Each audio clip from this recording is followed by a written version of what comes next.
Pengertian filsafat Islam. Filsafat merupakan pergulatan seseorang dalam gelanggang kehidupan, persentuhan, pengalaman, sekaligus pergumulan setiap kita dengan sang hidup dan hidup itu sendiri. Dalam bingkai pemaknaan ini, filsafat adalah seluruh bentangan episode perjuangan dan pengorbanan seorang anak manusia yang hanya bisa ditutup oleh tirai kematian. Secara historis sosiologis, istilah filsafat berasal dari bahasa Yunani philosophia, yang merupakan gabungan dari dua kata, yakni philo yang berarti cinta dan sophia yang berarti kebijaksanaan, yakni mencakup pengetahuan, keterampilan, pengalaman, dan intelijensi. Jadi filsafat berarti mencintai kebijaksanaan.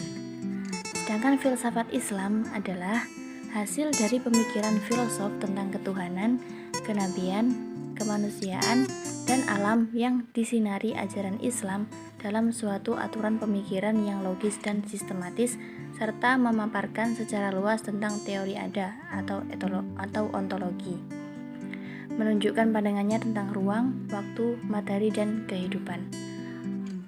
Filsafat Islam berupaya memadukan antara wahyu dengan akal, antara akidah dengan hikmah, antara agama dengan filsafat, dan juga menjelaskan kepada manusia bahwa wahyu tidak bertentangan dengan akal. Kemudian, filsafat Yunani. Pemikiran-pemikiran filsafat Yunani yang masuk dalam pemikiran Islam diakui banyak kalangan telah mendorong perkembangan filsafat Islam menjadi makin pesat. Nah, kemudian ada beberapa hal yang harus diperhatikan. Yang pertama, dalam belajar atau berguru itu tidak berarti hanya meniru atau mengikuti semata. Kemudian yang kedua itu ada ide, gagasan, atau pemikiran serta dinyatakan Karl Steinbrück adalah ekspresi dan hasil dari proses komunikasi sang tokoh dengan kondisi sosial lingkungannya. Kemudian yang ketiga, kenyataan sejarah menunjukkan bahwa pemikiran rasional telah lebih dulu ada dan mapan dalam tradisi keilmuan Muslim sebagai kedatangan filsafat Yunani. Kemudian selanjutnya ada beberapa ciri-ciri filsafat Yunani yang kita membahas 5 ciri-ciri. Yang pertama berawal dari kebudayaan, mitologi atau mistis. Nah, kemudian yang kedua ada memikirkan asal muasal alam semesta, kemudian ada memikirkan kebenaran, dan kemudian ada berpikir rasional. Kemudian yang terakhir ada berpikir rasional yang tinggi sehingga dapat mempengaruhi negara tetangga.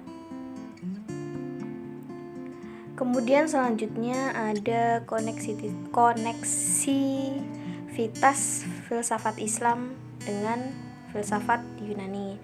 Itu ada dua. Yang pertama hubungan historis atau yang disebut dengan sejarah penerjemahan buku-buku filsafat dari bahasa Yunani ke bahasa Arab oleh beberapa ulama. Nah, kemudian yang kedua ada hubungan asal muasal filsafat. Filsafat Yunani dan filsafat Islam ini sama-sama dilatar belakangi oleh hal-hal yang metafisik.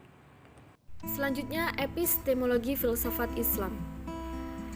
Epistemologi adalah bagian filsafat yang meneliti asal-usul, asumsi dasar, sifat-sifat, dan bagaimana memperoleh pengetahuan menjadi penentu penting dalam menemukan sebuah model filsafat. Dengan pengertian ini, epistemologi tentu saja menentukan karakter pengetahuan, bahkan menentukan kebenaran yang dianggap patut diterima dan apa yang patut ditolak, melalui proses pendekatan metodologis. Kemudian dalam khazanah filsafat Islam, dikenal ada 3 buah metodologi pemikiran, yakni epistemologi bayani, yang kedua irfani, dan yang ketiga burhani. Bayani adalah sebuah model metodologi berpikir berdasarkan teks. Irfani adalah model metodologi berpikir yang didasarkan atas pendekatan dan pengalaman langsung atau direct experience atas realitas spiritual keagamaan. Yang ketiga ada epistemologi burhani, yaitu model metodologi berpikir yang tidak didasarkan atas teks maupun pengalaman, melainkan atas dasar keruntuhan logika.